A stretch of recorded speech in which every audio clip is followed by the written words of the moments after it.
Oboi. Now I got a story to tell. I hope you listen close and learn from it. I know the man them been doing their sweetware tunes and that, but this is the real shit. I wanna big up all the young baby fathers out there, the ones that stop with their girls, but this is me. I remember one time I was rolling in catty and I saw one girl clocked onto a batty. I was like, what, did you see that yatty? And then I noticed that she was looking at me. She was smiling, I was getting kinda happy that she called me over and we started to get chatty. Took my number and said I looked like scratchy. I said, nice old boy, yeah, holler at me. Told you a story about this girl called Stacey, some light skin chick, yeah, she really did amaze me. The way she wanted sex, it was crazy. Freaking the sheets, had to make her my lady. I went out with her for the sex mainly. She was in college, so the boys did rate me. And she was like, give me sex on a daily. But then she started talking to me about a baby, ringing off my line and she kept on crying. I said it weren't mine, man, I felt like whining. Said things that I weren't really liking, talking about this baby, it was kinda frightening. I prayed to God that she was just lying. See, I felt to run away, leave her get to hiding. But I'm a man, so I fix whatever I'm in. Now I got a cousin chatting shit, he keeps hyping. He's chatting about the baby, I said I don't need it. I don't want a baby with her and I mean it. Said get rid of it, but she wants to keep it. I wanna beat her up for my boys so you leave it. I might be it that dark.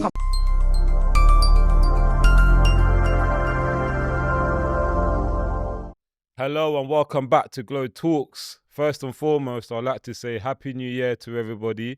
2026 is upon us and I hope all your dreams, goals and ambitions flourish throughout the year. Welcome back to GloTalks, the podcast that gives space to real conversations, real journeys and the voices making an impact in culture and community. Today's guest is South London's own Oboi, an artist, father and storyteller whose journey is rooted in resilience, survival and raw honesty.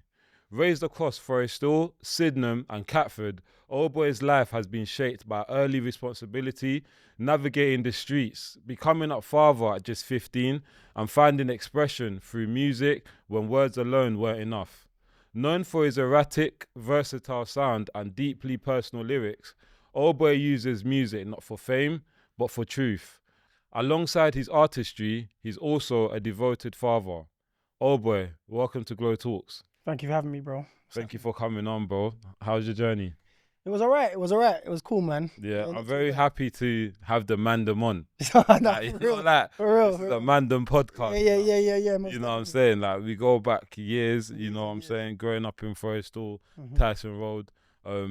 You was definitely somebody that was around. You was on the estate. We even went to the same school, you know.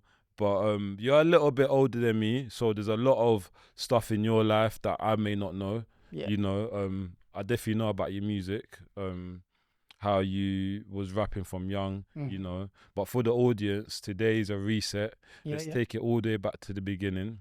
Definitely. And start again. But before we get there, I want to play a game. Okay. How do you feel about that? Let's do it, bro. Let's do it, man. Yeah. I'm gonna try it. This game is called This or That. I'm going to give you an option of two things. You select one and you just give me a little breakdown as to why you picked that answer. Cool. Silence or noise? Silence. Word. I can't stand loud noises. Sudden loud noises throws me off. Yeah. You know what I mean? I'm quiet. I'm a bit like that. Quiet It helps you think, innit? 100%. You know what I'm saying? Old pain or new beginnings? Probably old pain. I feel like it shapes and helps who you are today and the decisions you make. Do you know what I'm saying? Things you've been through. Yeah. Staying local or breaking out? Probably staying local. I've got such an affiliation to where I grew up and you know, the nostalgic part of that. I love it. I can't lie. Comfort or honesty? Always honesty. Yeah. You know, your truth. Be truthful, man. Yeah. I'll ask you two more. Healing or hunger? Healing's important. You know, old wounds and stuff, things you've been through, you need to heal, man. You need to, you know what I mean? So you can move past. But do you think the hunger has you? I do, but without healing, you know what I mean? The hunger's gonna, I'd go healing still, personally. Hunger's important though. You've got to remain hungry. Chaos or structure? Definitely structure. Structure and routine. Yeah. It's important, man. For me, anyway. Yeah. I mean, of course, we'll get into it a bit later on, but having that kid at such a young age, I'm sure you had to implement structure in your age. Hard work, bro. It's difficult. When you're 15, you ain't got a fucking clue. Yeah. It's hard work, man. Right, before we get into when you had kids, before we get into your music, anything like that, let's take it right back to the beginning. Let's take it to your childhood. Obviously, I know you through Forest Store. Yep. I know you through Forest Store Boys. But what was your life like before that timeline? Always Forest Store. Many different primary schools. So I made a lot of friendships, a lot of, you know, people I'm still cool with up to this day. Yeah, I've always been on the ends, always been in the ends. Yeah, man. So was you born in Lewisham Hospital? Born in Lewisham Hospital. Okay. Yeah, born there, born and raised. Always Okay. been Lewisham Borough. Okay. Anywhere I've gone, it's been Lewisham. Yeah. I stayed there. And was you born with your mum and dad around?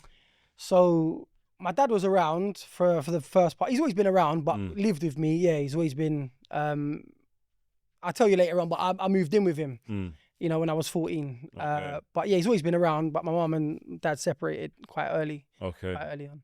And what about siblings? I got a half brother, so my brother, but we got Okay. different mums. Yeah. And in your household, was that you, your brother, and your mum? No, that was me and my mum. Okay. And my dad had a son with another woman. Okay. So at the early stage when it was just you and your mum growing up in Lewisham, what kind of challenges do you think you faced growing up? I mean, it was difficult. It was hard. It was like obviously everyone, well, not everyone, but we grew up council, but we had a council house. That was the difference. I think a lot of people grew up in estates or flats. They gave us a house. So that was quite nice. My little area in Forest still was decent to play out with the local kids. Yeah. You know what I'm saying? Yeah. And it was all right. We was cool. And I would go see my dad in Sydenham. Yeah. And that was it. So you was going back and forth from Forest Store to Sydenham? Every other weekend. Okay. Yeah. Okay. Obviously, Forest Store, the hood that ends is black populated, dominated area. You know, I think if I'm correct, there weren't really a lot of white boys in our crew. Not that I would know of. You get me? I think there was one or two. Yeah. But yeah, that was the norm for man. Like that was like, yeah, you know what I mean? Like that was it. Did you feel like part of the family, or did you feel like you was different? No, I always felt felt accepted. Yeah. Always, and I never was made to feel any different. And the only time I was ever made to feel different was by white people who Really didn't like a certain, you know what I mean? Like, yo, why is he acting like? Why is he being like all of that stuff? Like, and I was just like, yeah. But you know, as for the man them or even like outsiders, it was always love. I never experienced any sort of judgment or like, what's going on here? It was never that. It was more, it was that. I understand that when you was growing up, you went through, you went to loads of different primary schools. Yes. What was the reason for that? I think I was naughty. So my first ever primary school I went to was Kelvin Grove. Yeah.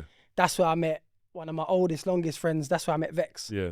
Me and him from reception. And we are both like, I used to go, anytime I was like, we was in the playground, you got in detention. Yeah. You got get in. Yeah. I used to, Vex was already in there, chilling. Detention. Yeah. So I would buck him there like, yo. But that was always that. So, and I think we are both quite naughty, just naturally, just, you know what I'm saying, nature.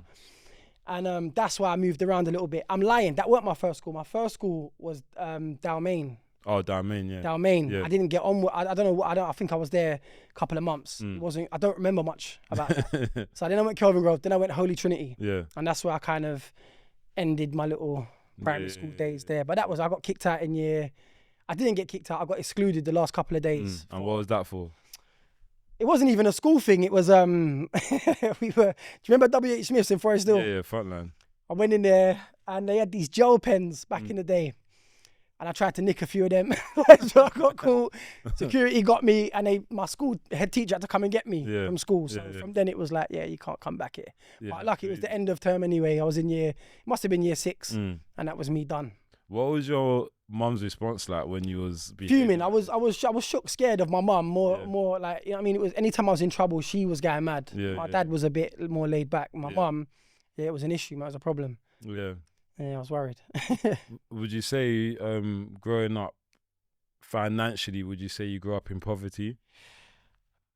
I mean, if it was poverty, I wasn't really aware. Like I felt like, other than, I wouldn't say like, you know, I had all the latest things and stuff like that. It wasn't really that, but I never felt like I was poor. I mean, there was times when there was no electricity in the house, and I didn't really realize what was going on. We had candles on, and I'm thinking it's a, You know what I mean? You don't really understand it at that time. But now looking back, okay, electricity.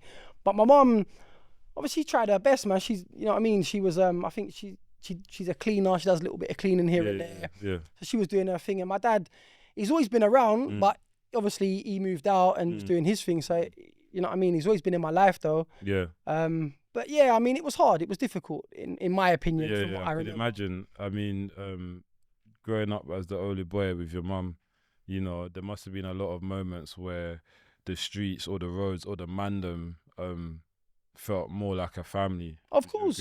That was where I got my inspiration, my motivation. That was my family. Yeah? Like, and even up till now, like it's still that. You know what I'm saying? It's still, but obviously everyone's got their own family and things to focus on, and you know, everyone's working hard, and you know what I mean. But yeah, that was my whole life. That was it.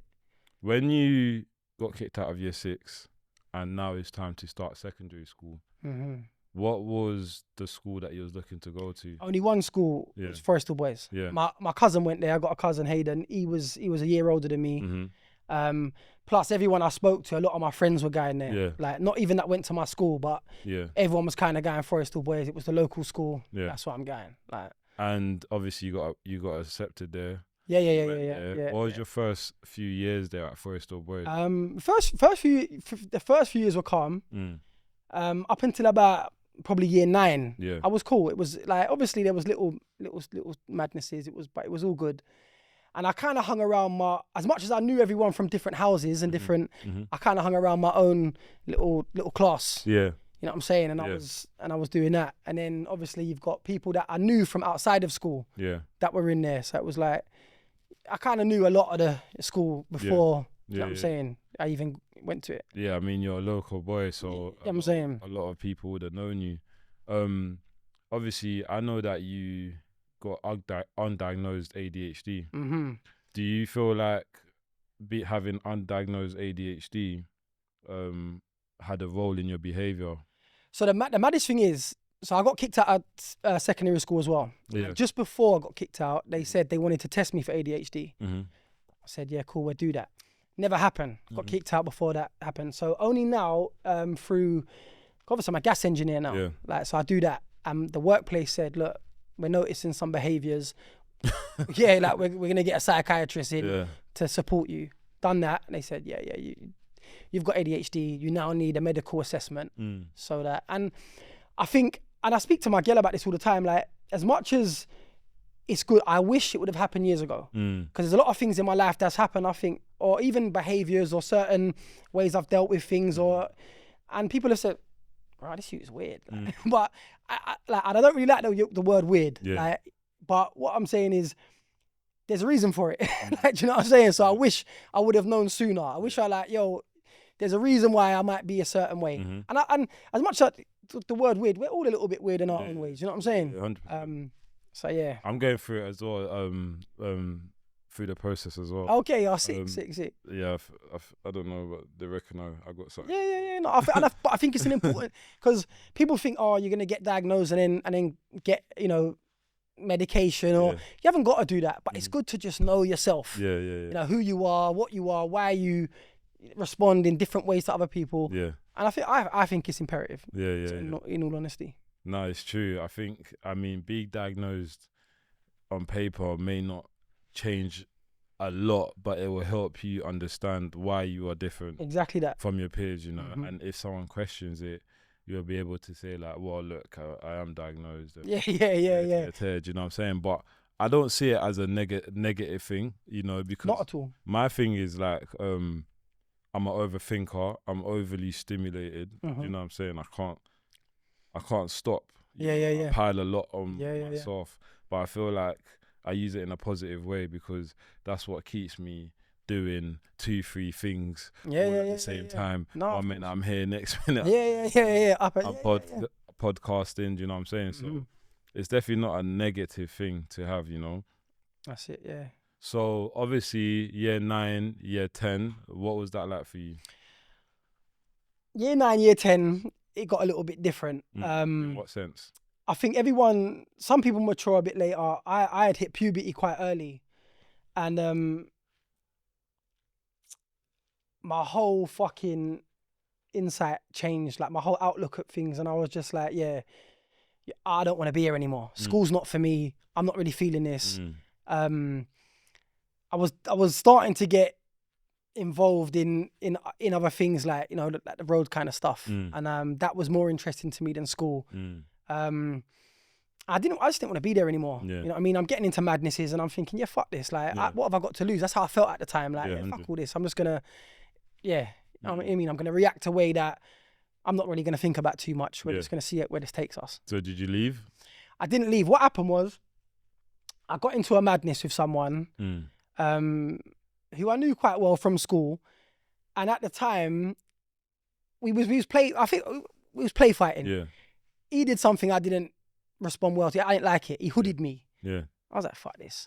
I had something in my I had something in my jacket pocket. I've just pulled it out. I started swinging. While I'm being hooded, I'm just swinging this thing. Yeah. I don't know what's going on. Yeah. Got up now. Got off me. I'm like, yeah, whatever. He's kind of stood up now.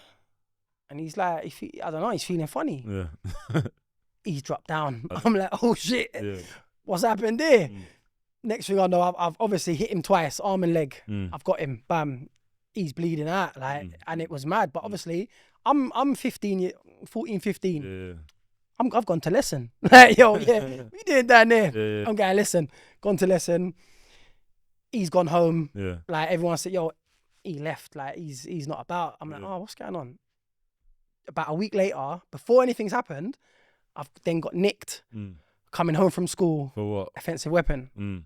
So I've got nicked. Yeah. While this is all happening, he's obviously talking to police. Like, maybe not him, his mum. We're young, bro. I don't even, you get me? Like, what could he do? What else could he do? 100. So I've got nicked for offensive weapon. Yeah. Obviously, I'm 14. I'm in there like, oh, I'm so sorry. What did I? You know what I mean? You get me? Oh yeah, cool. Bang to rights. I've then got nicked for ABH. Yeah. And what was the results? Boy, I was out of school. Yeah. That was done. Yeah. And obviously I've been arrested. So yeah, we now got this court case going where it's like, we'll see where this is going. Anything can happen. Your relationship with your mum at that time, she must have been thinking, what is going on? She was fuming, bro. She was, what she said to me when I was very young was, don't get anyone pregnant. Don't get kicked out of school. Yeah. I did those two things in the same year, bro. Yeah. I mean, like, fucked up. So tell us about that. Having your first child. How old was you? I was 15. Yeah. I think I just turned 15 because when I met the girl, she moved to me. We was on Catford Frontline. Yeah. And she was with her cousin, and she called me over. Like, I was like, yo, what's up? Yeah. And she tried to say she thought I was in my school, my work uniform because I had black trousers on, I had Harachis on, and like a body warmer. Was she older than you? Oh, she's older than me, so she's like 17. Yeah. Obviously, I told her, no, I said that at the time, I'm 14. Then I said, no, I'm 15. So she thought I was lying, but I had just turned 15. So, you know, it's like, yeah. And then, bro, I started seeing this girl. Before I know it, she's telling me she's having a baby. Yeah. I'm like, nah, you can't do that. I remember it like it was, I was at my mum's house, like, you can't do this to me. Like, I'm a youth, bro. Yeah. And not only that, I'm proper immature. Yeah. Like, I'm silly. Yeah. Like, even now, I'm goofy. Like, imagine back then. Yeah. So yeah, but obviously whatever, and that I had to fucking deal with that. Because I remember you was quite a bit of a gallus, innit? Like, wait, I like the girls. I ain't gonna lie, like it was, but I mean, bro, but I'll be real. The first time I thought I was famous because some of the girls I was like, right, these girls are mad. I shouldn't be fucking these girls. That's why I thought I was famous. I was like, these girls shouldn't be letting me fuck. You know what I mean? Yeah. But yeah, no, the girls has always been I'm not even gonna say my downfall, but fuck me, bro. It's been, they're trouble. Yeah, bro. Honestly. Was you doing music at that age as well? I was. So I started doing music with a man them. So I bucked Rids and L's and that. They were already doing music. Yeah. I was at Rids's one day and he played me this CD. Yeah. And I was like, oh right, you man are recording music. I couldn't believe it. I was in like, what, you can do this? Yeah. And I had been writing bars like in my bedroom. Yeah. I was like, fuck it, like, I'm coming, like, let's go. So we went to a little home studio, a guy called Cruise Kid. me, Els, Rids, Big Nath. Yeah. There was a few of us, and we was recording there, and it was like, for me, it was the most amazing thing ever. It was like, fucking, this is sick. You can go here, put your words down, get the tune back, and you get me. It was a madness. Is that when you realise like I want to take music seriously? That's when I realised my love for writing. Yeah. So above all else, like writing lyrics, expressing yourself for me became this passion. Like it was like, oh, like you can, like, because I couldn't talk to people really. It was difficult at that time. Oh, I can write this down, and then I can make it rhyme, and we can put something together, and this is real. Like that's what it was like for me. Yeah. You know what I mean? I could imagine, because Forest Still at the time, well, when you lot was older anyway, Forest Still at the time, I think, I'm trying to think who was rapping at the time from the ends. There was like Hands in the Air. You had so that was so after or before? No, so Hands in the Air is a funny one as well. So that was a like they got a crews from all over the place. They had Hoodfellas, Grimy Cadets, who else was on it? FA Kids. Yeah. So they got all them. I was in Hoodfellas. Yeah. I was supposed to put a verse on that. Yeah. I never turned up, bro. Yeah. I was too shy. Like I swear down, I was like, even now I'm like it. I lack confidence. Yeah. It's been my biggest downfall. But Protege, that was who ran our little something. He was like, yeah, we're doing this thing. I didn't go. Rids went. He put his verse down. The tunes, you know what I mean? I mean, it's legendary. Like, I missed out on that. Yeah. No, that tune was cold though. Cold. Everybody downtown. Yeah. You know what I'm saying? Like, it was the remix. I said it was a remix. Yeah.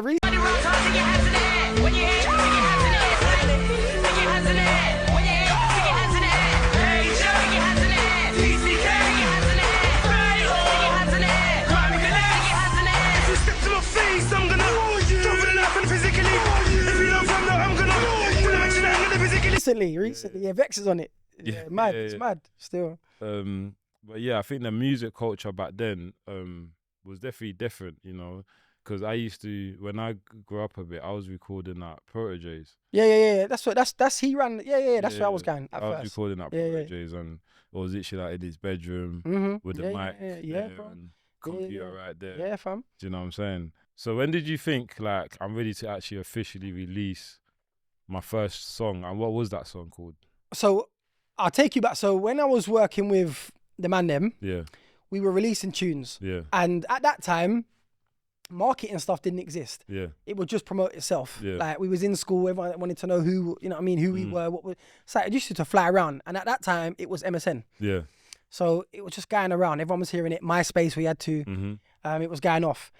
Separately from the man them, I was actually Protege's cousin. I was going to link a producer called Knox. So I would go to his house and I would record. It was literally like a studio under his staircase.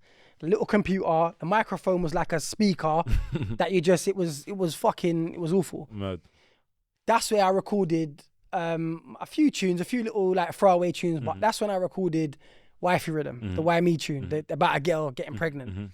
Probably the biggest thing I've ever done musically. But then she started talking to me about a baby, ringing off my line and she kept on crying. I said it weren't mine, man, I felt like whining. Said things that I weren't really liking, talking about this baby, it was kind of frightening. I prayed to God that she was just lying. You get me? And it was there. If you listen to it, the quality's awful. Like you can hear madness in there. Like, I mean, I'm young. We're both young, but that's where it was organic, just like raw. Fucking, I don't even know if it was mixed down. It was just that. So that's when the first ever tune I probably released by myself that got any traction. Yeah. What was that? So how did you manage being a first-time dad and music at the same time? I didn't really, bro. In all honesty, and like, I've got to be honest, I wasn't much of a dad, bro. Yeah. Like I was trying, but I was 15. You know, I was emotionally like immature. I wasn't around. I was sort of, you know, doing a bit part job. Like I was here, there, and I might go missing. Just, yeah, you know, and I not like it's an excuse, but I was very young, and I told her, like, and I'm just being honest, we shouldn't do this. Like not we shouldn't do this. You shouldn't do this. Like it's not like we were together. You know what I mean? This was, So I don't want to get too deep into that type of conversation about women and pregnancy, and this and that. But seeing as we're on it and we've bro, touched up on it, do you think it's right for any woman, to just take control and be like, I'm keeping the child? What, and fam? What I'll say, if there was a pill that man could take, yeah. there'd be no fucking. Apparently there is. Well, they need to bring that out. Apparently there is, but I've never heard of it. Boy, if that's available, I'm telling you now, especially in my, like, listen, there'd have been, we'd have made sure that weren't happening. Yeah. Obviously, we could have taken other precautions, Yeah. bro. I could have, wrapped it up.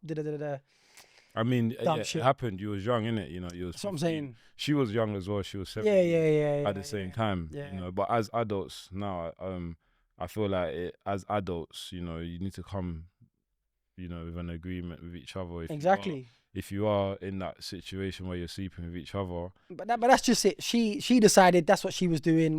There's nothing I can do about it. Yeah. I've got to live with that. So what was your plans after school? Or you got kicked out of school, you've got a girl pregnant, you're dibbing and dabbing into music, everyone's finished school now. What's the future looking like for you? I think at that time I was doing the food thing. Heavy, I was probably more involved in that than I ever have been in my life. That was what I was doing. Like, I had a little ped, I was up and down. I had a whole little madness where I made a lot of money. Well, at the time, what I thought was a lot of money. And I was doing that, and that's what I was focused on. Yeah. And I think there was no real guidance. There was no, my parents were telling me, or my grandma, my nan was telling me, you need to get a trade. Yeah. Get a trade, man. Like, that's like, not that because I was quite academic. I was always bright. I couldn't conform. I couldn't,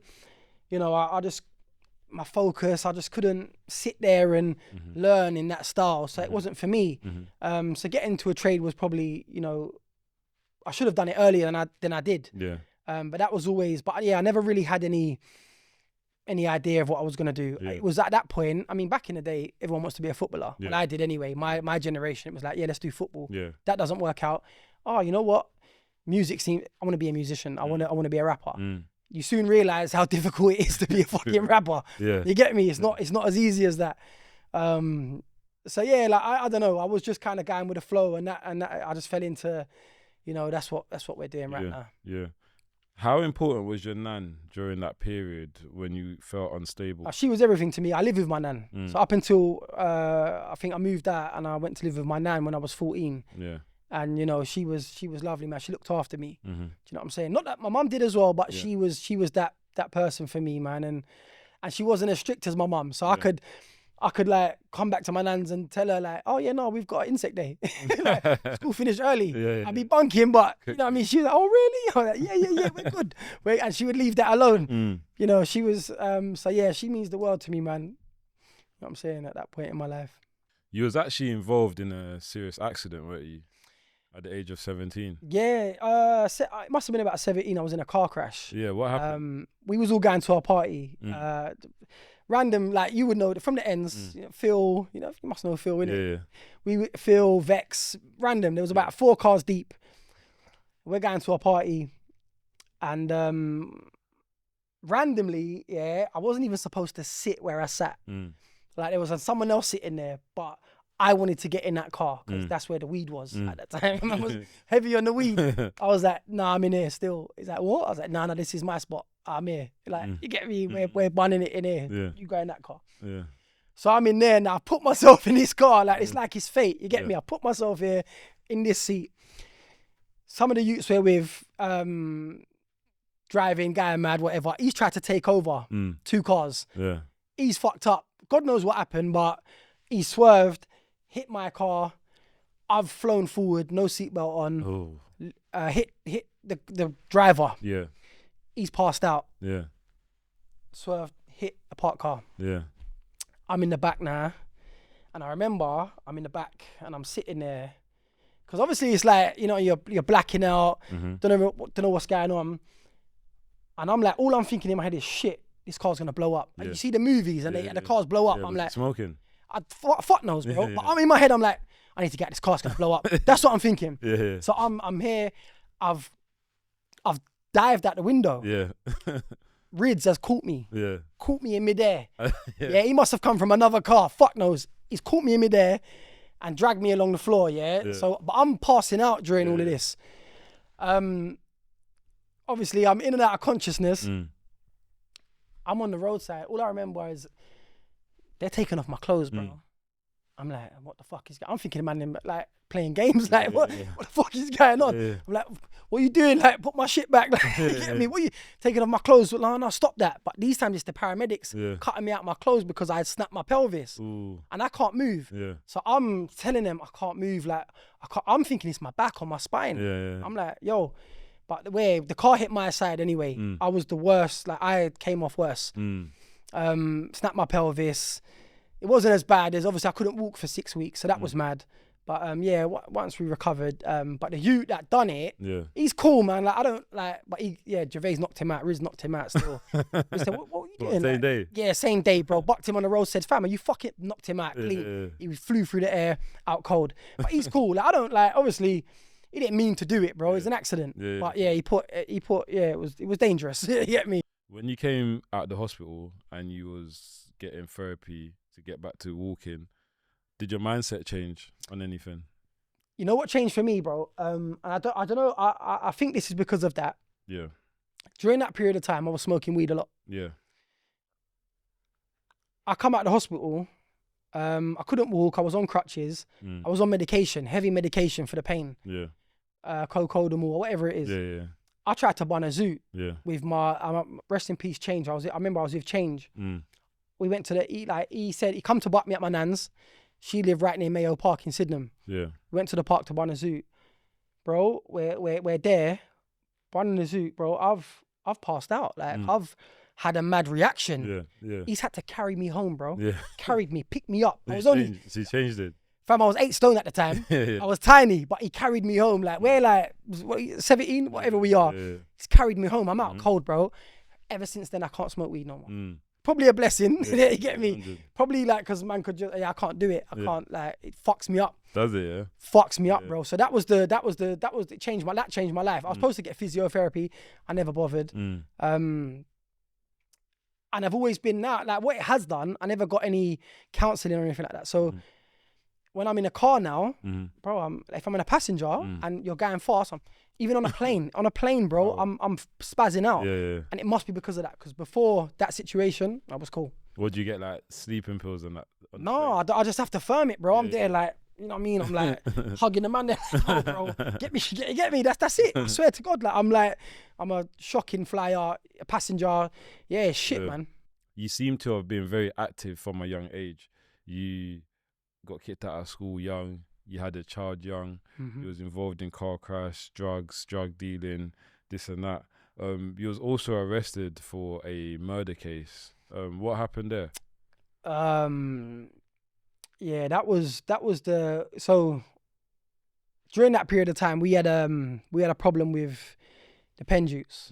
I can't remember what it really started from. They had a guy called Drifter. We had a guy called Drifter. Who's a grime MC now, like doing his thing, and they had a problem. Drifter was from our bit, their Drifter was from their bit. That happened. So there can only be one Drifter. Yeah, that's it. And our Drifter was the guy. You get me? So we're like, yo, that's our guy. Yeah. And then ever since that, the beef sort of started. From my recollection, like that's what happened.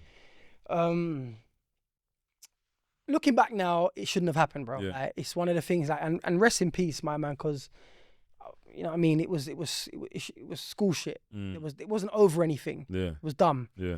But someone lost their life, bro. Yeah. So, but obviously, everyone that was involved or leading up to that point, everyone got nicked. The whole fucking ends got nicked. Murder. Obviously, I don't think they found who done it. And that's that. Despite everything that you've been through, you've avoided prison. How does that make you feel? Do you know what, bro? Like, knowing myself now, I couldn't do the prison thing. I couldn't be confined. I think it's so difficult, and even to adjust back to real life once you've done something like that. Like I can't lie, bro. I'm grateful that was never me, and and I look at the man them that have been to jail, and I think, I hope you're good, bro. I hope everything's all right for you. Because it's you know, you're locking someone up, bro. You're telling them when they can eat, they can't go out. It's horrific. Yeah, You know what I'm saying? Yeah, I mean, you already know, man's been doing jail from young, and I don't know. It went through these phases where prison was fun. You know. Yeah. Well, I think when you're young, you know what I'm saying. Even at that point, it was like, go jail, like you don't really understand the implications. You don't know what's going. You know what I mean? What's really going on in there? Yeah. You know what I'm saying? So yeah, man. Yeah, I'm grateful that I couldn't do it, bro. Yeah. Me personally, like the way I am, like I need my sleep, I need the noises. Yeah. Like I couldn't do it. Too much. Yeah, bro. My mind, I'd fucking go mad. Yeah. I'll be real. It is too much in there, but you know, like anything, like you adapt. Yeah. You adapt to anything in time anyway. Mm-hmm. At what point did you realize that the path you was going down wasn't sustainable anymore? Do you know what it was, bro? I had a madness. So we was at a party. I can't remember how old we was young. We was at a party, maybe in Catford, and some youths got moved to by some other youths. Yeah. Now one of the man them, like not immediate man them, but he was cool, tried to blame me for it. Like, what? Oh, you moved to them, man. I was like, what are you talking about? I didn't do nothing. Like, like he banged me on that. Banged me over. So I'm still standing. He's banged me again. And at that point, I'm like, yo, where's all my people? Like, yo, no one got involved, bro. So I thought, it's just me in this. Yeah. He had rattled me though. Yeah. Like, I ain't gonna lie, the bang come out of nowhere. I'm like how I didn't go down, I don't know. Yeah. Anyway, I went home, bruised up my face. I didn't go home. I stayed out. I bucked a few of the man them P money. I was like, yo, I just had a madness with my man. Oh yeah, cool, nice. And I kind of felt like, this ain't for me, bro.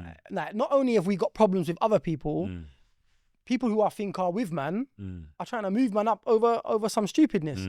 I can't. This is long. This is long for me. Yeah. Like, so I sort of started to fall back from like the whole, we're rolling deep and we're doing a madness. I'm not.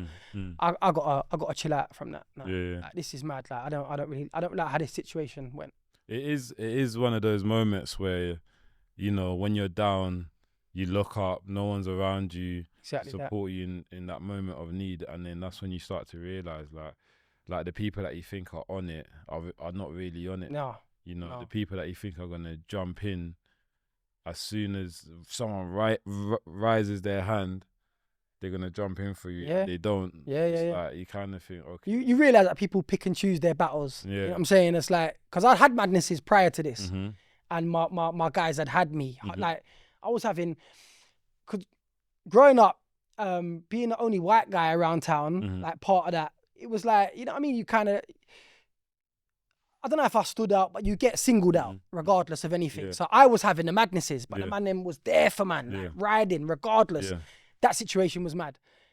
Probably because of who was involved in it. And they was like, nah, we'll leave that one alone. Yeah. And I kind of thought, fuck this. You can't, fuck this, bro. This is long. It's real life. This is my life. Yeah. You know what I'm saying? Exactly that.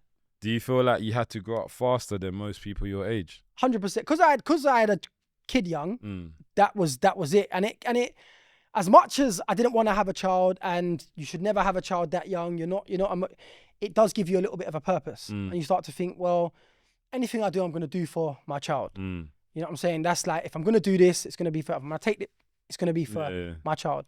So it does give you that sense of, I need to grow up a little bit. I need to mature.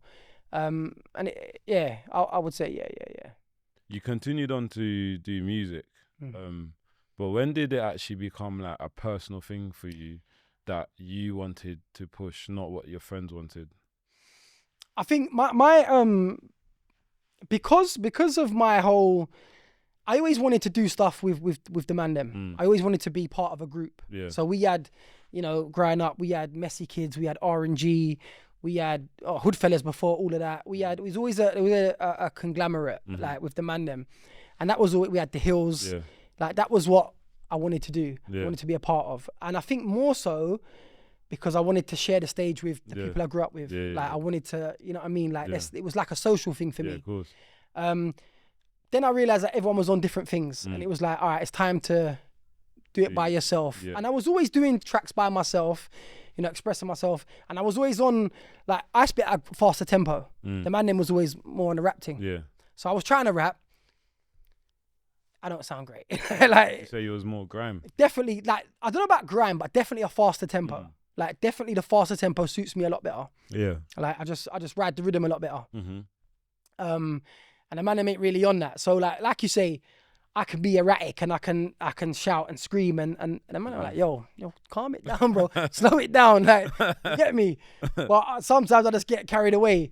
So yeah, that's do you know what I'm saying? That's always been what I've been on. How did people react when you released that first song when you was 15 about women or girls and you having a baby?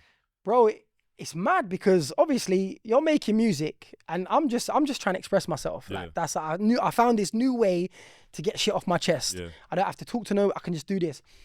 And it got a lot more traction than expected. You know what I'm saying? It went around in my little world, it was a madness. Yeah. Like at that time, fuck it, like, do you know what I'm saying? It was going off for me. Like, Was it on Channel U? it weren't no Channel U, no video. There was no video. Someone randomly, fuck knows who this guy is. He put it on YouTube. Couldn't tell you who he is. He put it on YouTube. Obviously, for me at that time, before viral was a thing, it kind of did that in my little world, like around a whole of my ends, even up to like Bromley, other random ends as well. They would know, oh shit, you're that guy that did that. So for me, it changed everything. It was like, but the biggest problem was everyone thought that was the only tune I ever did.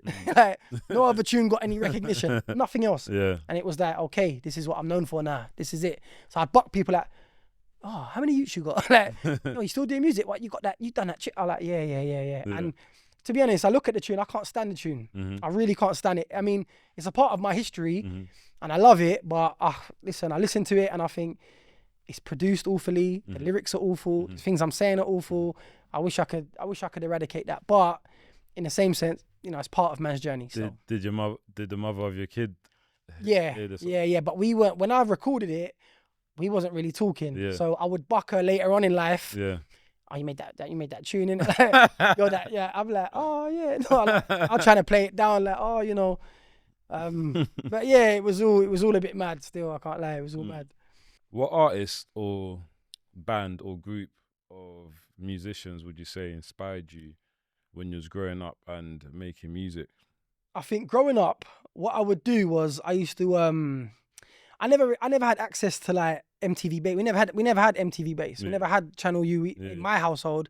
We didn't have that. 5. You get me? Like, yeah. That was what it was. So I used to go to Knox's house and listen to that. But my friend Ricardo used to give me CDs. Yeah. And he used to make like compilation mixes of all the grime MCs. So I would listen to Dizzy Rascal, Wiley, Mr. Wong, Crazy Titch. So that's what I grew up listening to. Then I realized that the man from the ends were making tunes, like man like P Money, Little D, and I would listen to them. So that's what I would listen to, and it would inspire me. I was like, shit, these man are the guys. Like, and so yeah, probably them, man, to be honest. Yeah. No, that's good still. That's good to, because at the time when music was coming up, there was only a small number of people. It felt like that. Yeah. It felt like there was only a small number of yeah. people you can actually listen to. You know, the names that you've just given, they were like, I mean, they were probably at the beginning of their music career as well, innit? Yeah, I would say so. Yeah.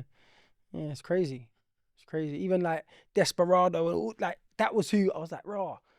These men are like, and our little back, we can do this. Yeah, we can. I mean, we're better than them. Like that's how we felt. Like, yo, we can. You get me?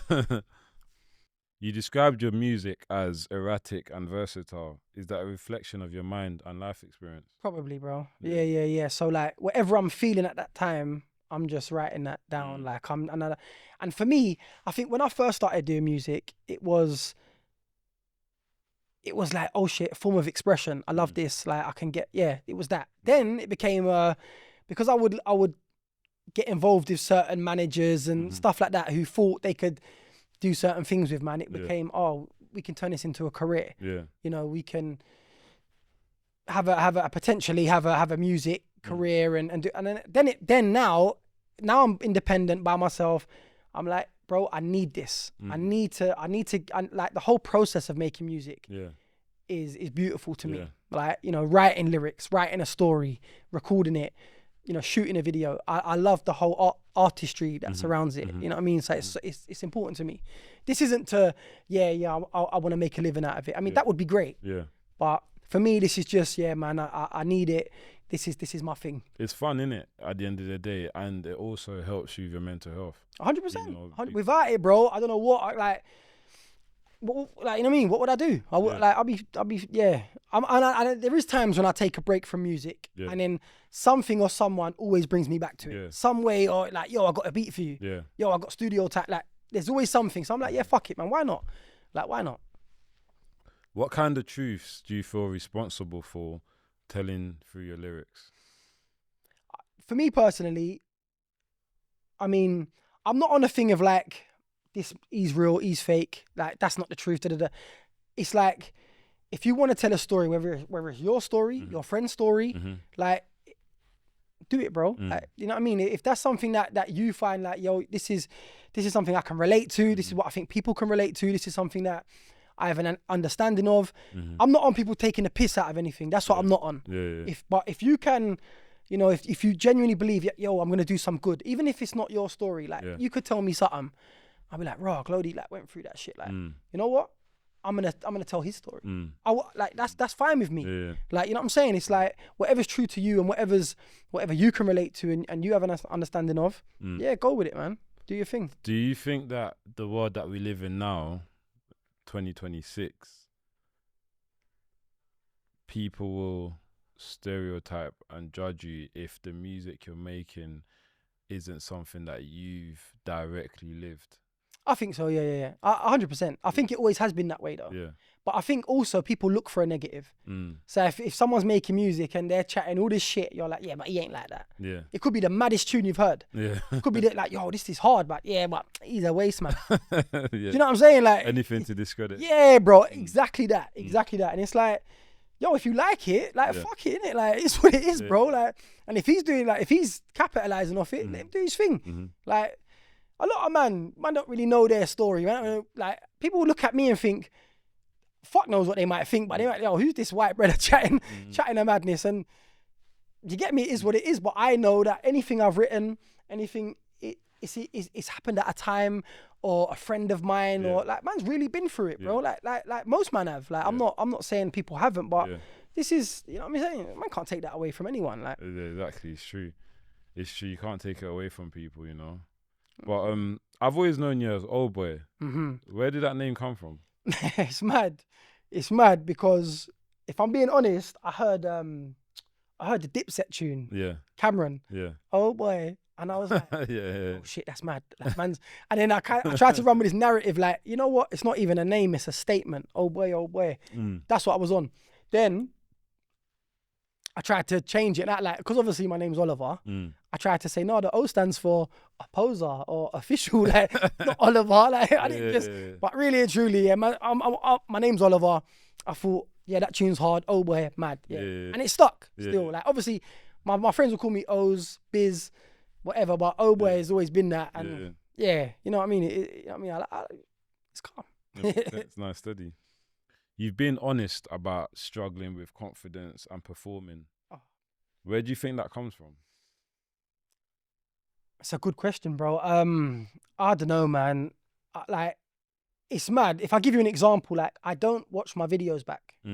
This what we're doing right now, I probably won't watch it back, bro. Yeah. And I don't think it's like any self-hate. It's just like, I'm such a perfectionist that I could have answered that in a better way.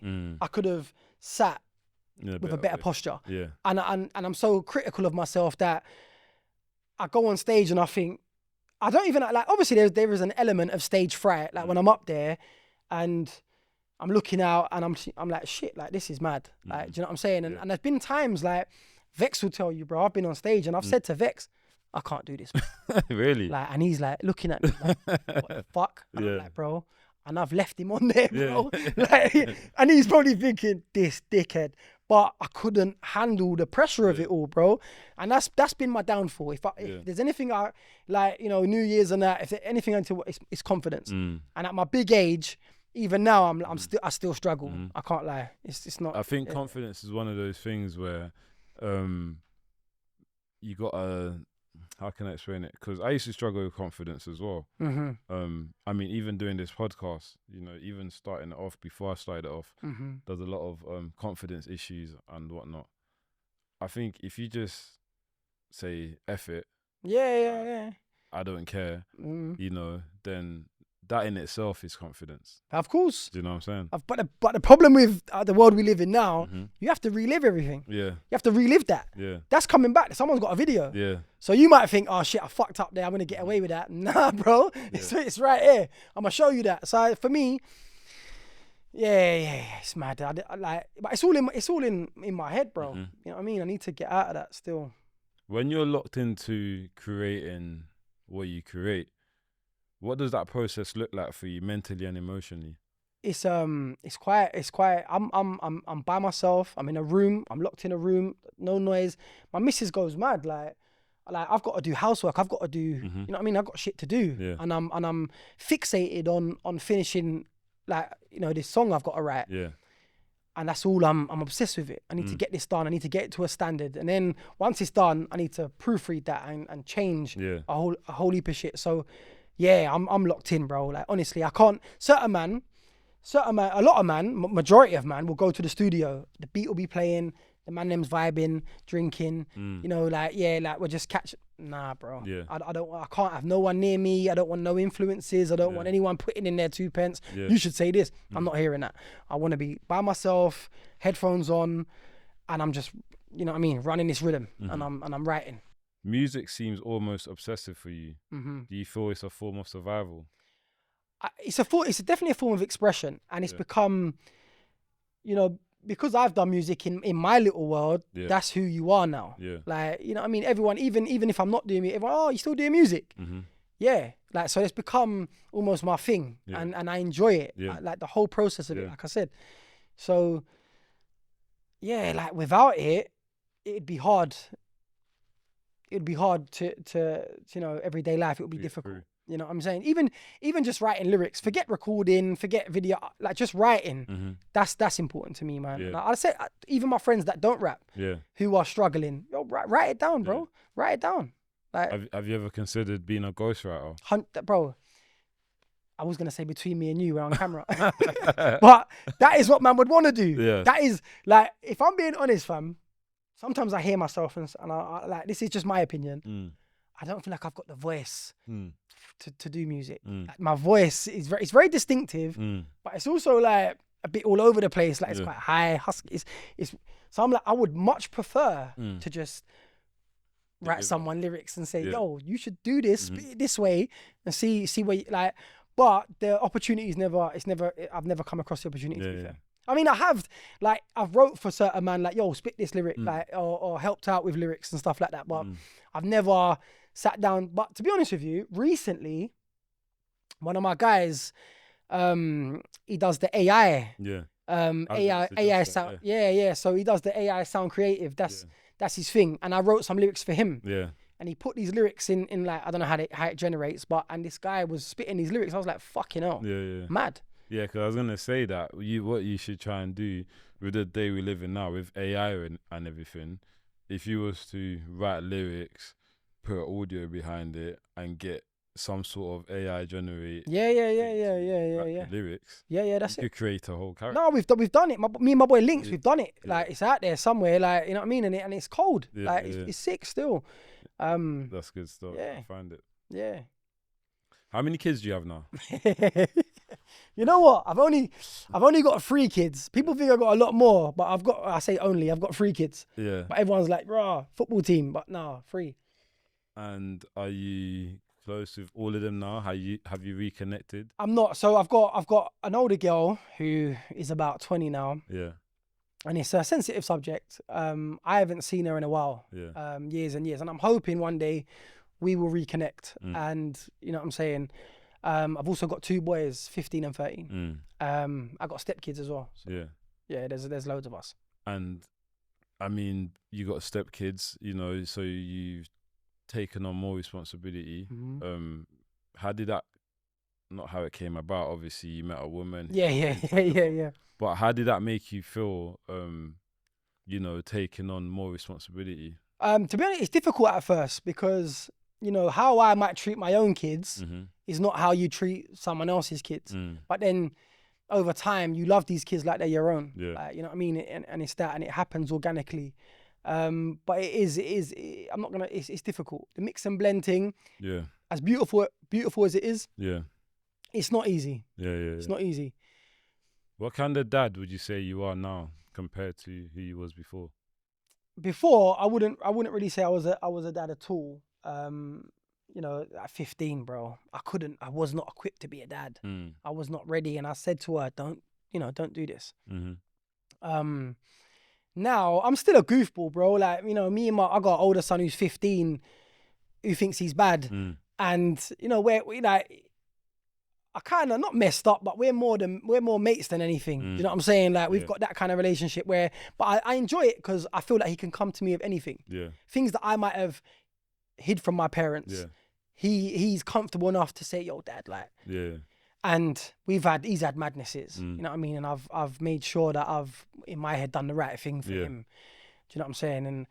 And, so I feel like, you know, because I still feel like I'm young at heart. I'm not like an old man just yet. But, I mean, I think if I'd done it now, like if I have it a bit, like, it would be totally different. Like, you know what I'm saying? I'd probably be, oh shit, you know, I'm a lot more mature. I'm supposed to be this mature person. I need to, but I love my kids unconditionally. Like, you know what I'm saying?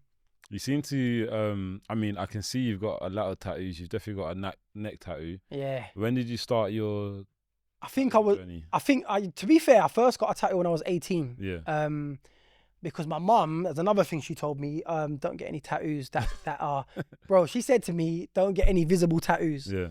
So the first thing I did was get a neck tattoo. Yeah. You get me? So I got one, I originally got a neck tattoo here, then I got it covered. Yeah. I didn't like how it looked. Yeah. And then I got my hand done, got a sleeve, chest piece. And then that kind of died out. Like, I was like, yeah, fuck tattoos. I don't even care. Everyone's like, oh, do you regret it? No, not at all. Like, I still think they look cool. Like, even the shit ones. But like, I just don't really care for it anymore. So like, I haven't finished anything. Like, I haven't got my other arm done. Oh shit, haven't got my other arm done or anything like that. But it was a phase, to be fair. Yeah.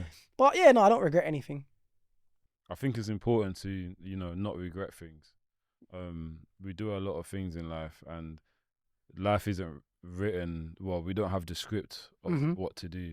What to do, you know. So we just go with the flow and whatnot. As long as we can grow, adapt, and become mature enough to understand these things, you know, life's for living. That's it. You learn from it. Yeah, like, you know, that's it. And now you've got the life experience. Like, if your son comes home and says, "Dad, I want to get tattoos," you can advise them better.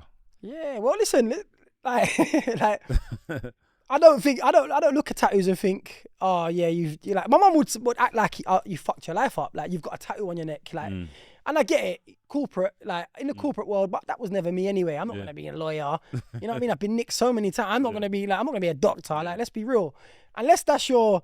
But that, for me personally, that wasn't where my life was going, so it hasn't really made an impact. Yeah.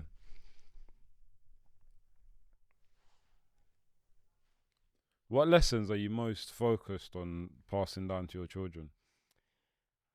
Me personally, so my youngest child, he's 13, and he's got autism. So he's autistic, and the amount I've learnt from him is special. Yeah. You know what I'm saying? It's like before like my whole world is centered around autism, if I'm being honest. Like, everything is like, because that's how deep in I am. And I from a young age, I lacked understanding. I didn't realize people, you know, and even myself, like, but people were different. Yeah. Everyone's different. Yeah.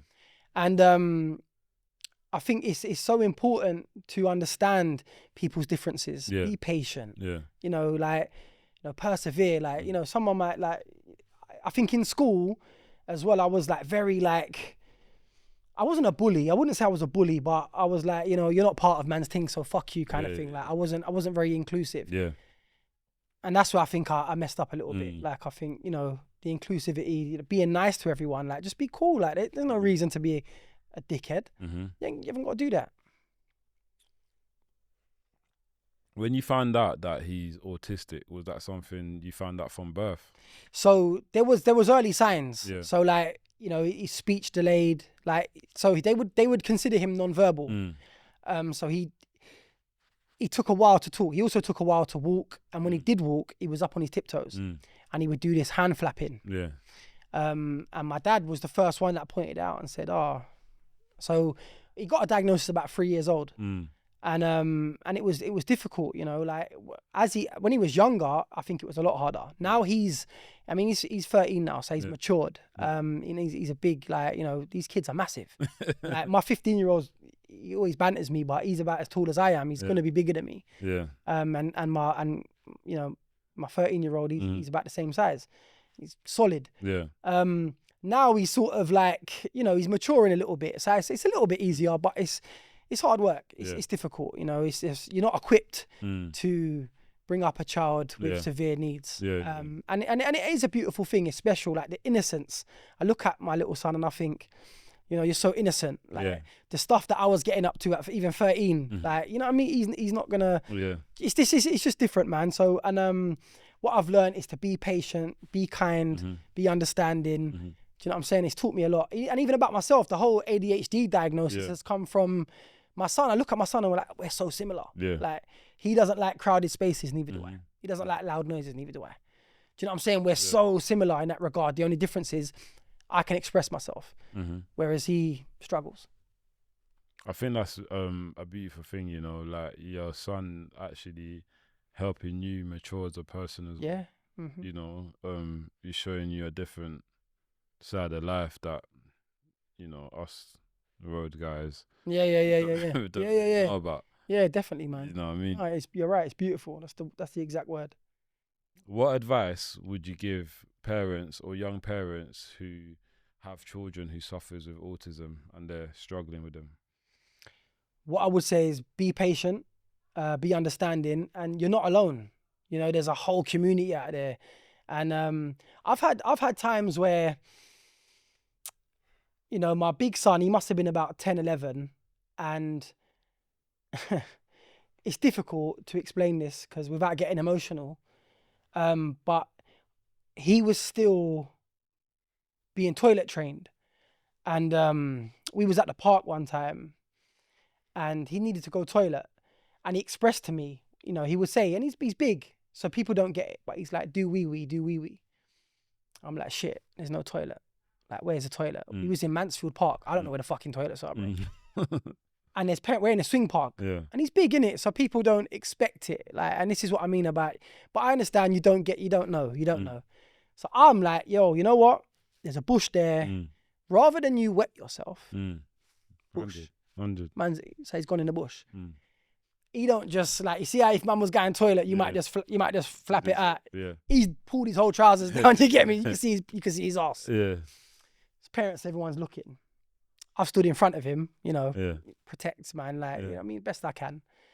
He's finished now, and a random woman has said to me, "Oh, do you think he should be doing that there?" And in my head I'm thinking, I'd rather him piss in the bush right here than piss himself.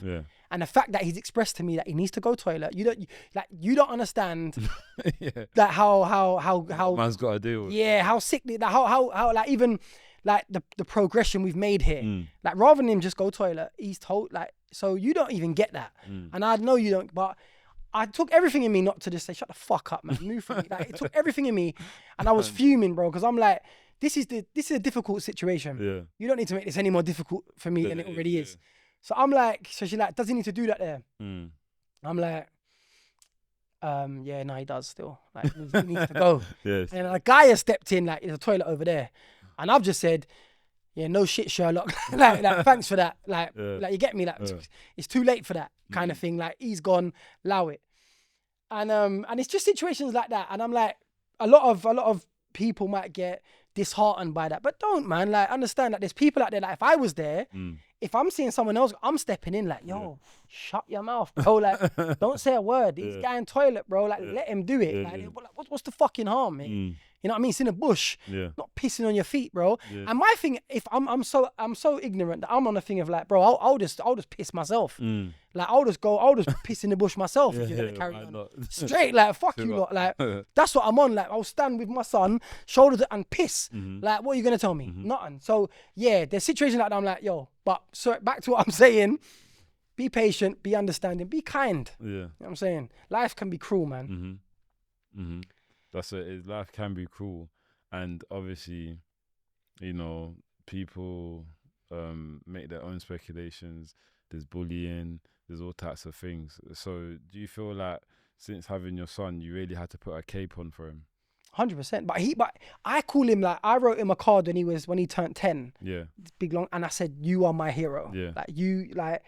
Like he is my hero. Honestly, bro. Like I look at him and I think, like, you know, it's beautiful. Like there's no bravado, there's no arrogance, all of the stuff that, you know, can make someone, you know, you look at someone a bit funny. There's none of that. Like it's so natural, and who he is who he is. If he ain't feeling it, he's gonna tell you he ain't feeling it. There's none of that. So yeah, man, I love him to bits, and you can learn so much from people that are, you know, neurodivergent, a bit different from everyone else.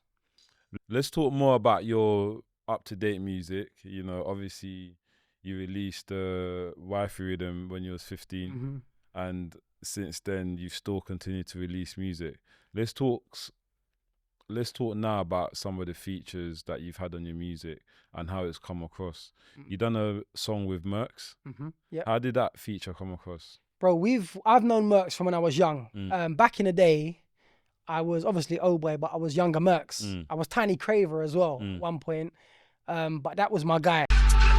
You hear the 4-5 whistle. Shots on target. Turn the poor guy cripple. I don't do hat tricks, but I still make. That was like, you know, when you're young, that was like, yo, I got a problem. Come down. You get me? That was that. And he's always done music, and he's got a massive following in the Albanian community. Like, he's doing his absolute thing. So we've always done tunes. I've done a tune with him yesterday, to be fair, and I've done something for his album. But yeah, man, I've got the new stuff I've got coming out. The features I've got Cozzy, Grime MC, Coda. I've got Saskilla, like, you know, Grime MC. Young Saber from the ends, like from our bit, or Peckham. He's on there.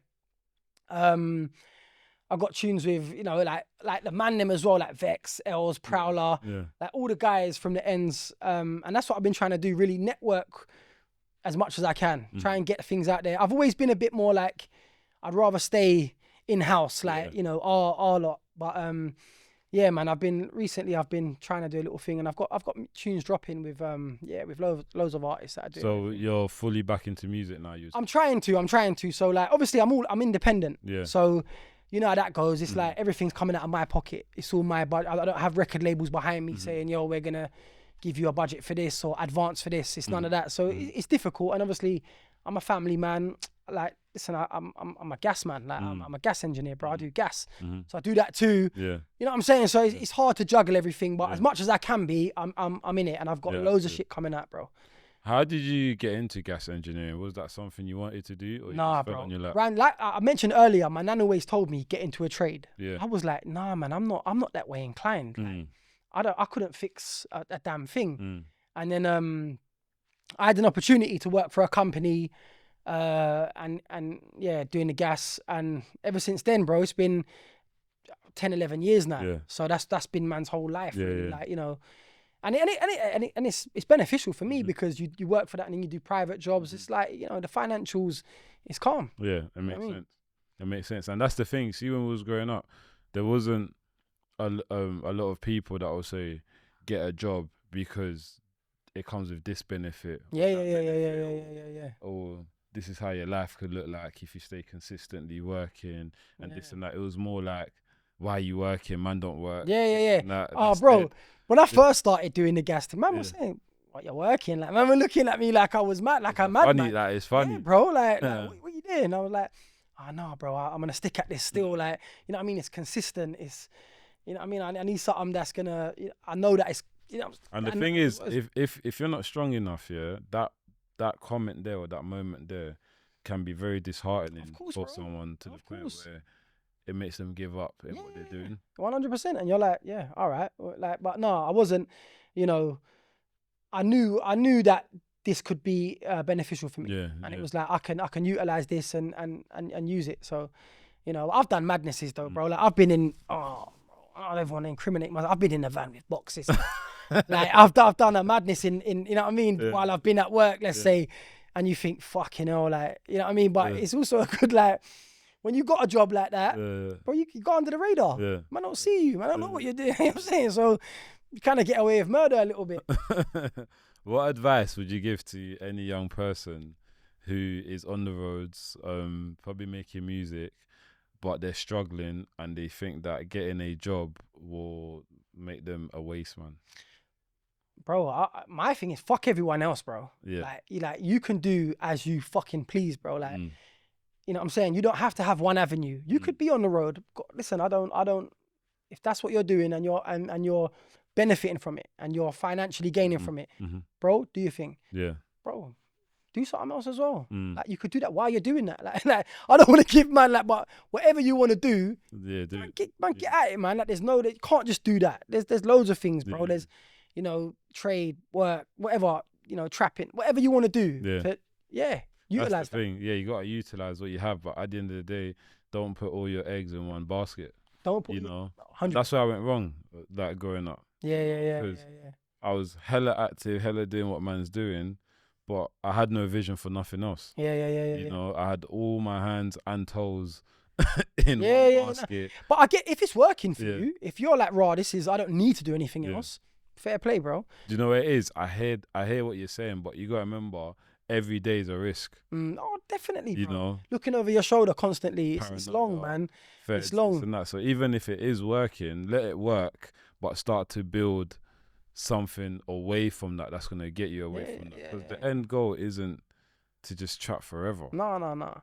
You know, have a phone line forever. Yeah, no. But what I do get is like having just one job in this day and age right now, in the climate we live in, like, bro, it's mad. Yeah, you need to do something else. Yeah. Like, you need to have something else going on. 100. Because it's not enough. 100%. Like, the cost of living is crazy. Transitioning from chaos to structure isn't easy. How did becoming a gas engineer actually bring stability into your life? Well, the gas engineer is mad because obviously gas is quite a practical job. Yeah. But you have to do written exams. Yeah. I never finished school. Yeah. I never did GCSEs. I never did the A-levels. I never did none of that. Yeah. So a lot of it you have to sit through PowerPoints. Yeah. And a lot of, you know, written and then you get these exams, bro, and they're fucking mad, bro. You get 10 exams and you're like, it's multiple choice. It's like you're driving, like, but you're like, what the fuck? Yeah. I don't learn this way. I don't know what. Like, I'm reading a question, and obviously this might be like a little bit ADHD, but I'm reading like, nah, bro, none of this makes sense. So I'm guessing, or I'm like, yo, what you got over there? Like, and that's so like, the gas thing. Yeah, it was that part of it is mental, and every 5 years you got to do it. Like, oh really? Yeah, bro. It don't just end there. Like you got 5 years. Oh, is that like because I've got my lorry license? Okay. So every 5 years you have to renew it. Not renew the license, but to stay competent in terms of like if you want to drive professionally. You got to do a CPC. Okay. Yeah. Well, this gas thing, you have to do it every 5 years. Yeah. And it's mad. Yeah. For me, there's certain man in there. I don't even know if they're nerds, fam. Like, I shouldn't even say nerds, bro, but they're obviously a little bit more academic than I am. And they're just rushing through. And I'm like, oh, bro, come on. Like, yo. And I'm in there, bro. And I probably shouldn't even say this on camera. This is mad. Because if anyone ever sees this, the examiner, has left the room. Yeah. I'm there, bro. I've jumped up, taking pictures of all the answer sheets, bro. Just to get through this thing. Like, I'm like, yo, watch the door. Bam, bam, bam, bam. I've got pictures of everything, yeah. I've got through that examination. 5 years later, I've come back to do the same exam. Another one, different question. Changed all the papers, bro. Oh my. It changed everything. I said, well, I'm fucked. Luckily, the guy next to me was all right, and he would, you know what I mean, my boy Kier, he would help me out still. But yeah, I'm not that I'm not academic, but the examination, so like, you know, the pressure of it all, bro, I'm like, nah, this is mad. Yeah, Can't do it. I could imagine. That's like me. I can't. When it comes to like writing and reading and things like that, it's like I have to super concentrate. Yeah. No, but I love writing. Yeah. Reading's difficult. Yeah. Bruv, I'll read a whole paragraph Mm. and I don't know what I've read. Mm. I'm like, what the fuck it? What? I gotta go again. And then I'll read a certain line and I'm reading the same line over and over. Yeah. And then I'm like, I've read this. Like, that's what man does. Like, so I'm saying it's difficult, bro. It's mad. How do you balance real life responsibilities with creative passion? To be honest, I struggle. Like I said, like I'll have real life responsibilities. Like, yo, I'm watching the kids, or I'm fucking housework, and I'm writing, and I'm in the zone. Yeah. So I'm just out of it, bro. Yeah. She's got mad. Like, yo, you can't do that right now. Like, there's a time and a place. I'm like, oh, but I need to finish it. I get obsessed with writing and fixated on what I'm writing. Yeah. And, you know, but I love it. I love it. You know, I can't lie. So what keeps you grounded when things feel overwhelming? I get overwhelmed so much that I almost need a time to reset. Takes me a couple of days. My social battery runs out. I need to be left alone. I don't want to answer the phone. I don't want to talk to anybody. And that allows me to get, okay, I'm back in the game. Yeah. You know what I'm saying? Do you ever struggle with feeling pulled between survival and expression? I don't still. I think I've learned to survive through expression. Yeah. Like, in all honesty, bro. Yeah. Like, they go hand in hand for me. You know, like, without expression, I'd be struggling. Do you know what I'm saying? And I can't, you know, sitting down and talking like we are, that isn't the norm for me. Yeah. Do you know what I'm saying? But yeah, the music stuff helps massively with that. Just being able to, you know, just talk like just your everyday shit. And like, you know what I mean? And some people can relate, some people can't. Yeah. Some people, it's important, man. You said earlier that you don't always push your music. What holds you back? Probably the confidence thing. Probably that. I mean, in my opinion, I feel like I do a reasonable amount of promotion, but I'm like, you know, if you don't like it, you don't like it. Yeah. Like, I'm not gonna force it down your neck, kind of thing. Like, I'm like, yo, if you listen to it and you think, oh, this is shit, yeah, cool. Like, I'm not gonna force anyone. Like, it should just sell itself. That's how, you know what I'm saying? Because I believe in what I've got going on. I'm like, yo, but that's not obviously that's not the case. Yeah. You know, but yeah, I do feel like you've got to believe in yourself. As difficult as it is, you've got to think, yo, no, what I've got going on is proper. Yeah. I'm saying. What would help you build that confidence? I think, like, in all honesty, I think when you're doing this kind of stuff, you need a team around you. Yeah. Like, you need a team of people that are gonna help with promotion, ideas, creativity. You need that. You need like clockwork. You can't do it by yourself. Yeah, it's true. And you need someone to say, yo, you know what, you're the man. You know, that was sick. That was good. Like, raw, that lyric, bad. Yeah. Because a lot of things I write a lot of lyrics and I think, did man even understand that? Did you hear that? Like, did it go over your head? Did you? And sometimes you need someone around you to say, yo, that was hard. That was cold. Like, yo, keep going, man. That's how I feel. So in terms of like projects and music or both, what are you currently working on? I've got so I'm working on I've finished it. I've got a mixtape coming out called Back to Business with a producer called Bubs. When's that out? No official release date. Okay. I'm just gonna drop it, man. Okay. But Bubs, big producer from Peckham. He works with Tiny Boost, Billy the Kid, all them, man. They're sick producer. That's coming out. And currently, I'm working with a producer called Dots. And me and him have got loads of things coming out. Probably the best music I've ever made. Yeah.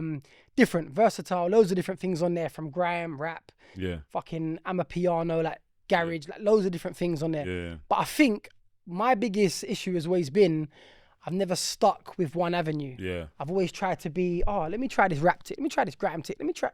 And that's been because it's hard for an audience to connect with someone like that, because they're like, yo, this is mad. What? Like, this is not. Most people only listen to their type of music. That's it. So where man's doing all these things, it's like, even now, still now, I don't know what direction I should go in. Yeah. You know what I'm saying? I'm still trying to work that out. If you didn't do the career that you currently have, gas engineering, you know, obviously you done that. Your nan told you to find a trade and whatnot. Where do you think your life would have went? Just before I did the gas stuff, I was attempting to be a youth worker. Okay. Because growing up, I found that the youth club was so important. You know what I'm saying? Like, it was somewhere to go. Yeah. Like, when things weren't, you know, at home, it was a bit mad. It was like, yo, youth club. Like, that was... Yeah. So I tried to be a youth worker, but my criminal record and the things I'd done in the past, fucked that all up. Yeah. But that's what I would have done. Some sort of, you know, something with the youth. Yeah. And I feel like, in me personally, the best youth workers are people that have been through it. Yeah. You know what I'm saying? Like, that you can relate to. But yeah, I think 100. my thing was a bit mad and they didn't let me do the level 3. So it was like, oh. What did we have back in the day? We had Rockbourne. Rockbourne. You ever got Rockbourne? That's it. Yeah, that was my place, bro. That I grew up there. That's where I met a lot of people. Yeah. I spent the summer holidays there. We were going Fort Park for £1. But bro, the best times of my life was in that youth club. You get me? Like football in the gym, ping pong, bro. The amount of banter man had on ping pong, puck shop, all of that, bro. It was a special time. And for the government to make all these cutbacks and act like it's, bro, that's important, bro. For us, for the youth, bro. You know what I'm saying? We need that. Yeah, 100. We need that, man. 100. Comparing who you are now as a man with kids and responsibilities and a whole different mindset to who you was back then, what advice would you give to anyone that is going through that journey? Well, it's the same thing I say to my son. It's just like the mistakes you make now are gonna prolong or delay anything you're doing. Yeah. Do you know what I'm saying? And that's what you don't want. You don't want to be, you know, 35 doing something you should have been doing when you was 25 because something's holding you back. Yeah. Like I said, the mistakes I made, I couldn't do the youth work stuff. They said, nah, we're not gonna allow you to continue doing it. And even with the gas stuff, bearing like, I'm going into people's houses, bro. I've been nicked for offensive weapon, burglary, robbery, murder. Yeah.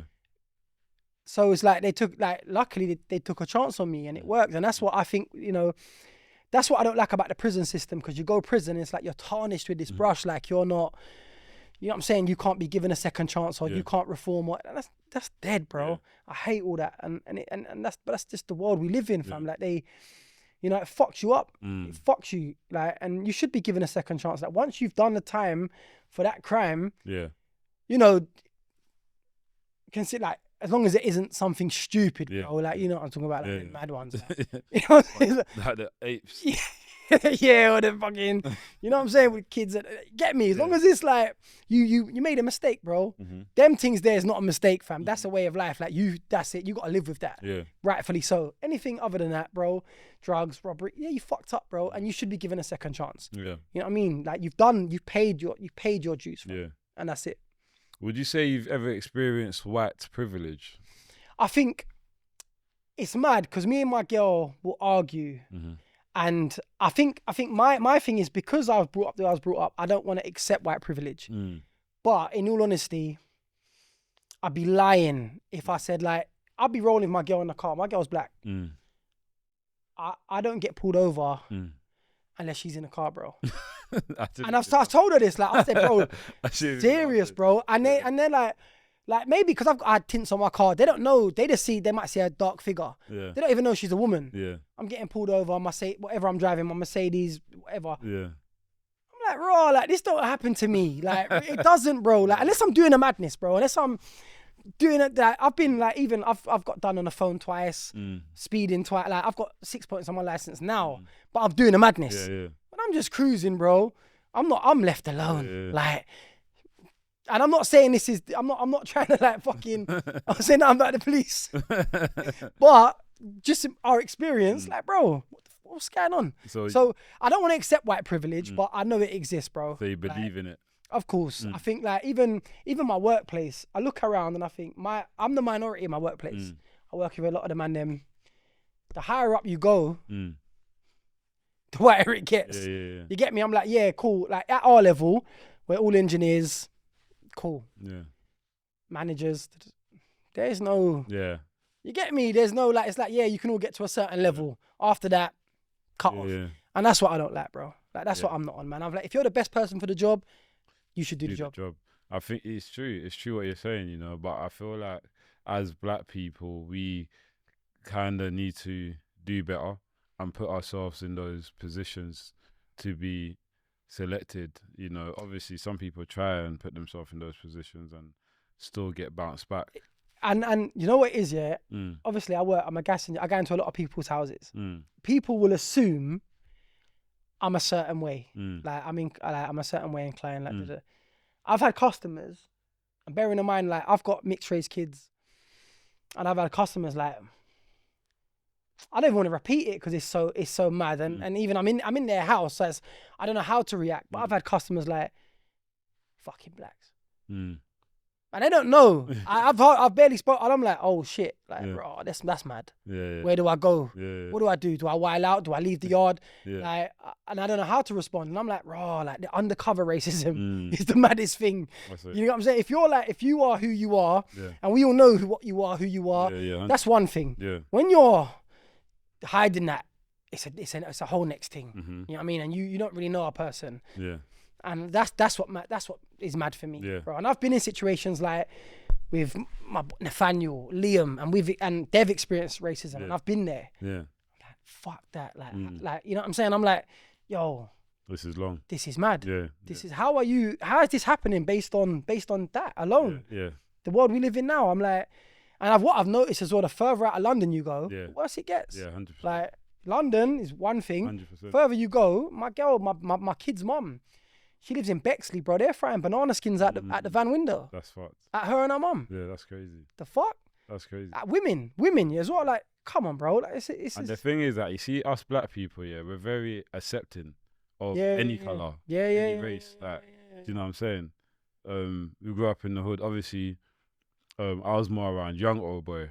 That's my guy, you know. I'm saying I was more around young old boy. Obviously, young old boy is white. Do you know what I'm saying? But he was treated just like the man them. Do you know what I'm saying? There was no, obviously we might run 1-2 little jokes. It's all part of the banter. Nah, bro. Oh, fam. Do you know what the maddest thing is? Jokes thing. Like, so back in the day, we'd be rolling. Me, remember Dominic? Dom. My boy. He was a madman. So he'd be like, we'd be rolling the place. He'd be like, you'll come close to me, and he'd be like, I don't want to say it out loud, but he'd be like, N-words rule out loud. And everyone would think it was me. I'd be like, the fuck? Everyone looking at me. I'm like, bro, allow it. Like, you get me? But it was funny. Like, they would banter me all the time, like, white boy.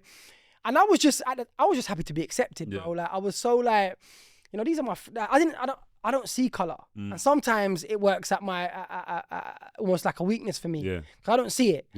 And I'm with my girl, I'm with my friend, and I'm like, I'm trying to not even. Do you know what I'm saying? I'm like not that I'm one of, like, I will never know, bro. Like, as a white person, I will never know what racism feels like. I will never know, like, how a white person can determine what racism is. Baffles me, bro.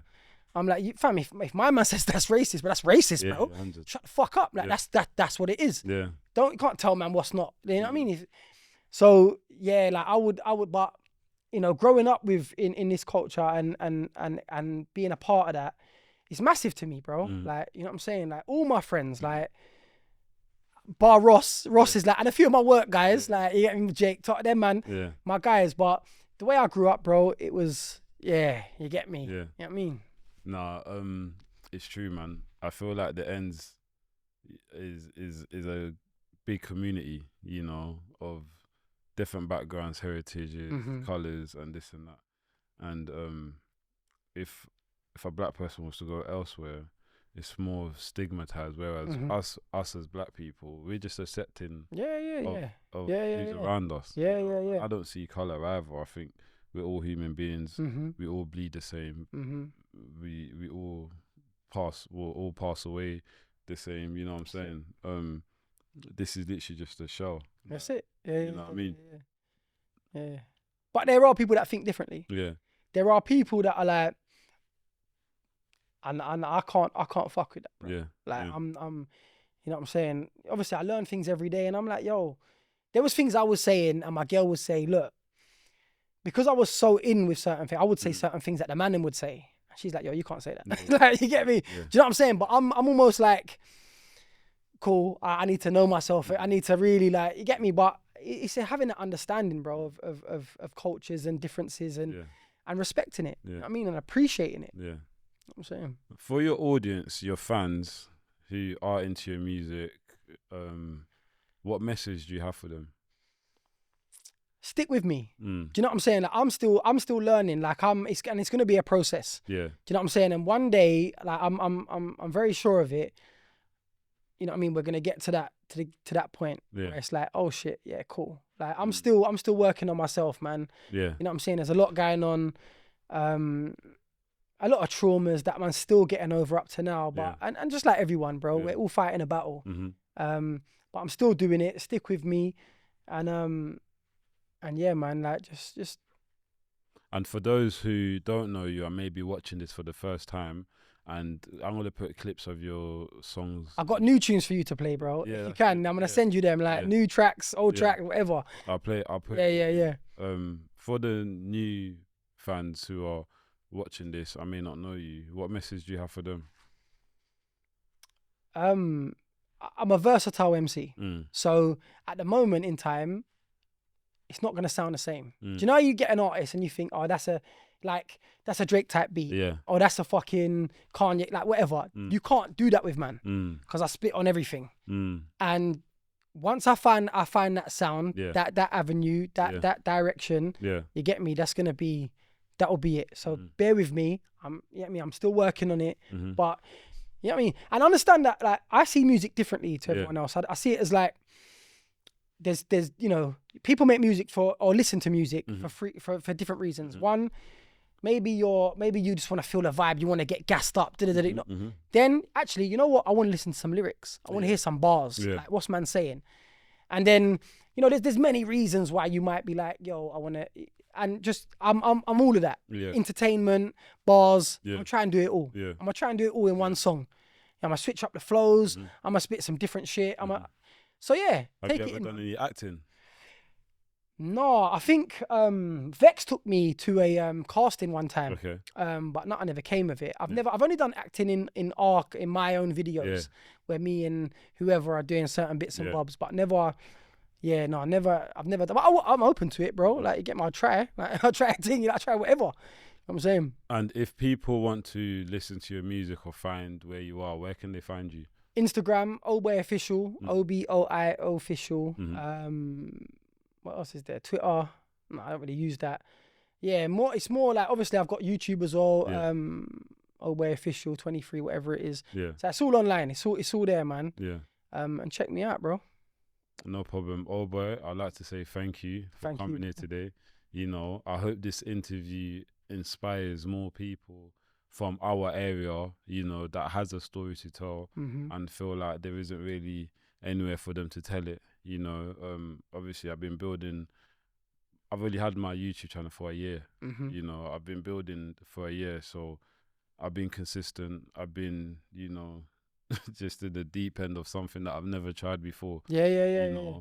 But I'm not gonna give up on it, bro. I don't want to interject, but bro, like, I've never done anything like this before. I've always put these things off. Yeah. Soon as you get me, I'm doing it 100%. I could never say no. Yeah.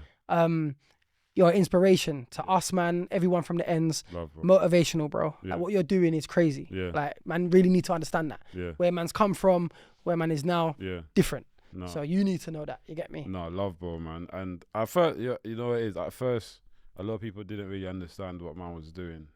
People were saying, "Oh, Glodes he's doing podcasting, he's chatting. Man are gangsters. Man don't do this. Man's a bad boy. Man don't do that." But everything has an expiry date in life. I can't keep thinking the same and being the same person I was when I was 20, 19, like, you know what I'm saying, 17, this and that. It doesn't make sense, and I've done my bit. No, 100, bro. I've done my putting all that work, bro. I've done my bit. You know what I'm saying? It's a different avenue. Man. I haven't changed. I'm still the same person. Of course. I'm just trying to find different ways to legitimize myself and also push something that I actually like doing. Oh, exactly that, bro. Do you know what I'm saying? That's all it is, man. Yeah. So I'd love for coming. Come on, my bro. Yeah, love. Today's conversation has been a powerful reminder that creativity isn't always born from comfort. Sometimes it's born from survival, From navigating the streets of South London to becoming a father at 15. From chaos to self-awareness, Oboi's story is one of accountability, growth, and emotional truth. His music isn't about numbers or validation. It's about expression, healing, and saying the things that are hardest to say out loud. Through fatherhood, advocacy, and art, Oboi continues to redefine what strength looks like. Until next time, stay honest, stay creative, and keep pushing forward. Pull up when it was a Rolex watch. Used to drive around in the whip, head down, just praying that I don't get clocked. No time for that, got the details stored in a file of facts. Better dash that line when the phone gets hot and relocate to a whole next spot. Ain't worth the risk, hoes reporting back like journalists. Hear the rat squeak and the serpent's hiss, cursing this. German whips and Italian clothes, still got no swag. Swerve and dip, don't pop those tags. I was the guy back then, so acting like you did not know that. If I say the word, man go to work like May the 1st. When it stays on, now I ain't gonna let you take a turn. Study this game and learn, get through this pain and hurt. Think I need some sage to burn. Can't tell you nothing about me, so scared that you're gonna make it worse. Don't care for the greed and vanity, I'm just trying to feed my family. And it's all mad in the dunya, so if I get caught I'ma plead insanity. Fucking up my mental state, just let the instrumental play. In school all I wanted was to be a bad boy. Rolled round with a something in a pencil case. Offensive weapon, ABH. Rolled like that cause it made me safe. Out on bail, kicked out of school. Kid on the way, some crazy days. Changed my ways, I prayed and prayed. Ain't perfect, I made mistakes. All alone, no place to stay. Leaving home, my saving grace.